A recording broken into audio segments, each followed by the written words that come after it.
તંત્ર દ્વારા અનેકો વાર જ્યારે આવી પ્રકારની પરિસ્થિતિ થતી હોય છે તે કહેતા હોય છે કે અમારા દ્વારા જે પ્રી મોન્સૂનની કામગીરી કરવામાં આવી છે, જેથી જે પાણી ભરાતા જે વિસ્તારો છે, નીચાણવાળા વિસ્તારો છે, તેમાં અમુક કલાકો બાદ પાણી ઉતરી જશે તેવા વાયદાઓ કરતા હોય છે, પણ જમીની હકીકત જ્યારે અમે રિપોર્ટિંગ કરતા હોય છે તે કંઈક અલગ જ હોય છે અને એ જ અમે તંત્ર સુધી પહોંચાડવાનો પ્રયત્ન કરતા હોઈએ છીએ। તેવામાં આજે અમે જે વાઘોડિયા રોડ પર આવેલ પરિવાર રસ્તા પાસે આવેલી આ પ્રથમ રેસિડેન્સી છે,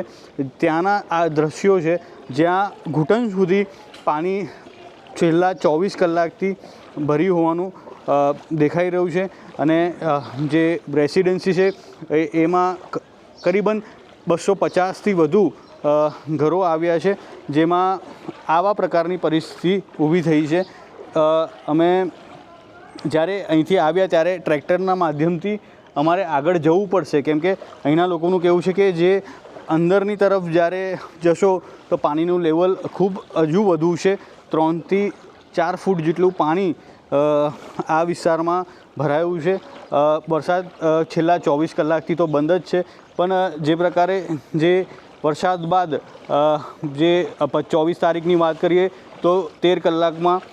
અરાઉન્ડ 13 ઇંચ જેટલો વરસાદ વડોદરા શહેરમાં ખાબક્યો હતો, જેના કારણે જે ઉપરવાસમાં પાણીની સ્ત્રોત વધ્યું હતું અને વિશ્વામિત્રીનું જે ભયજનક સ્થિતિ 26 ફૂટથી વધીને 30 ફૂટ સુધી વધ્યું હતું, જેનાથી અમુક નીચાણવાળા વિસ્તારોમાં પાણી ફરી વળ્યું હતું। ત્યારે જે પ્રકારે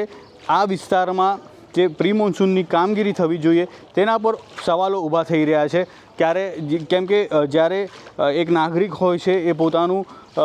પૂરી પૂંજી ઘરમાં નાખી દેતો હોય છે અને આવા પ્રકારના જ્યારે દ્રશ્યો જોવા મળતા હોય છે ત્યારે ખૂબ જ દયા આવતી હોય છે લોકોને જોતા, કેમ કે આ વિસ્તાર તમે જોશો કે જે પ્રકારે ફૂલ જે સોસાયટીમાં પાણી ફરી વળ્યું છે, છેલ્લા 2 દિવસથી લોકોને પીવાનું પાણી સુધી નથી મળી રહ્યું। અમે આ માધ્યમથી અમે તંત્રને અને જે બેઠા છે, જેમનું રિસ્પોન્સિબિલિટી છે કે પબ્લિક માટે કંઈ કરવું જોઈએ, એ ક્યાંક ને ક્યાંક જે વસ્તુ છે એ દેખાઈ નથી રહ્યું।